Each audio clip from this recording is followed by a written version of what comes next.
Kamusta mga kaibigan? Andito kami mga Lodi sa Sipukot. Bali, pabalik na ako ng Maynila. Malalaman natin ngayon kung saan yung mga bandang may lubak. Pag galing kayo ng Bicol, papunta ng Maynila.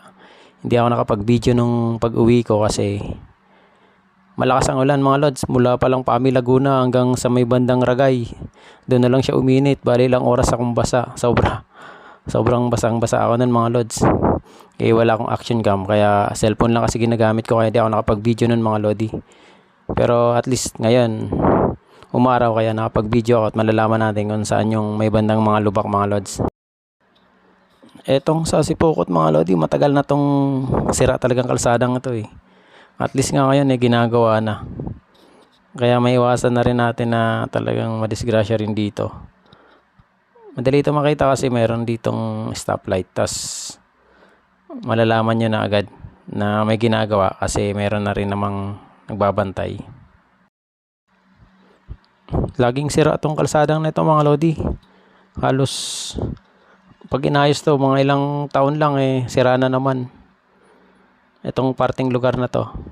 Tapos pag sa unahan naman pag yakit nyo mayroon na namang sira doon mga Lodi. Parang di ko alam kung dahil lang sa klase ng lupa o talagang sirain talaga. Libmanan pa lang pala ito mga Lodi, hindi pa to sakop ng Sipukot.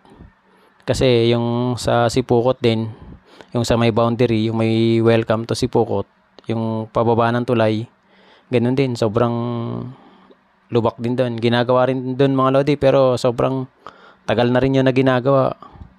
Mabuti nga ginagawa na kasi talagang matagal na yun na sobrang sira ang kalsada. Sobrang lalim ng mga lubak doon mga Lods. Ito mga Lodi, pabalik din yata ng Maynila to. Isang Honda Click tapos isang Sniper din. Ito mga Lodi, tuloy-tuloy na rito. Wala nang lubak. Maganda-ganda na yung kalsada rito mga Lods. Makakahataw-hataw ka na rito ng konti. Pero ingat lang kasi makurbada. Eto na mga Lods, yung sinasabi ko sa inyo na welcome to Sipukot. Ito na yung ginagawa nila. Pero matagal na talaga tong sira. Matagal na rin tong ginagawa. Hindi matapos-tapos mga Lods. Kaya pag nakita nyo to, mag-ingat-ingat na kayo. Mag-slow down na mga Lods kasi talagang malalim din ang lubak dito.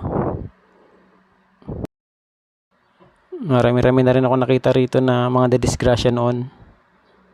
Habang nauwi ako kaya medyo kabisado ko na kasi to kaya medyo nakakapag-ingat ako. Tsaka alam ko na tong lugar na to kaya alam ko kung saan yung may mga sirang kalsada mga Lods. Andito na tayo mga Lodi sa may parting Sipukot. May eskwelahan dito. High school tapos meron dyan gasolinahan yung Shell, Petron, tsaka iba pa. Caltex nga pala. Tapos may 7-Eleven dun mga Lods. Bago kayo umakyat papuntang Quirino Highway. Bali sa unahan, kakaliwa kayo papuntang Manila. Kasi pag dinerecho nyo to, papunta tong Daet.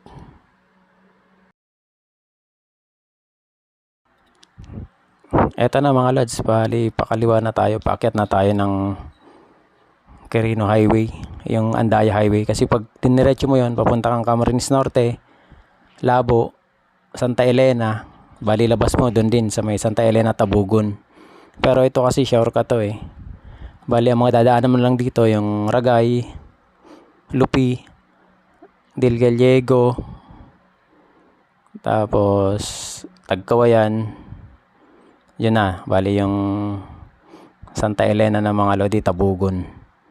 Ito mga Lods, tuloy-tuloy lang muna tayo. Dito na tayo sa Quirino Highway. Sarap ng biyahe ko ngayon mga Lods. Medyo makulimlim yung panahon. Hindi siya maulan at lalong hindi siya mainit. Kaya talagang napakaswabe ng biyahe natin. Ito yung gusto ko mga Lods yung makulimlim lang. Pero okay lang din mainit. Wag lang yung maulan kasi talagang grabe yan. Halos giniginaw na ako nun pag sobrang tagal ng biyahe na maulan. Tapos kahit na nakapote ka ako kasi pinapasok yung kapote ko mga Lodi. Ito na mga Lodi. Bali medyo delikado tong lugar na to kasi sobrang kurbada to. Pag akit nyo to ng Sipukot may sobrang kurbada. Pero maganda daan dito mga Lods. Eto mga Lodi, papunta na tayo ng Lupi Camarines Sur. Pag may nakita kayo rito bandang kaliwa na malaking toyo, yan, eto yung straight na daan to mga Lods. Pero pagdating sa unahan, bago magtulay, mag-ingat-ingat kayo mga Lodi kasi medyo, eto mga Lodi oh, medyo may lubak din.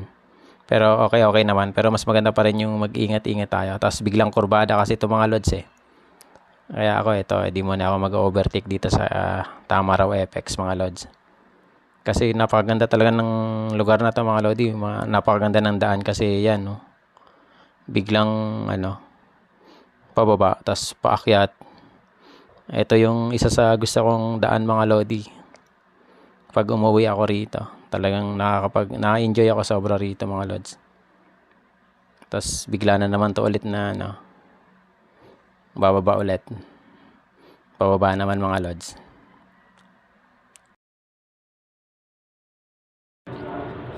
Eto mga Lodi, palusong na naman tayo rito.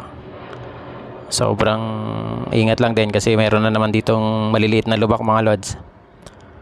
Kaya mas okay sana kung di nyo kabisado itong lugar na to mga Lods mas maganda sana bumiyay kayo rito pag araw para hindi nyo man alam kung saan yung malubak makikita nyo. Ito mga Lods, meron silang sign. Pag ganyan, may nakita kayo sa bandang kanan o kaliwa, ibig sabihin meron yan lubak. Ito mga Lods, malalim to. Kaya talagang sobra kayong ingat dito mga Lodi. Delikado pag sobrang bilis tapos di nyo nakita. Sigurado. Lalo pag sa ating mga nakamotor. Di ko alam kung ano mangyayari. Ito mga Lodi. Lampas na tayo sa may Lupi. Yung sa may papuntang Paragay na tayo mga Lodi. Ito mga Lodi, yung boundary na tayo ng Lupi. Tapos Ragay.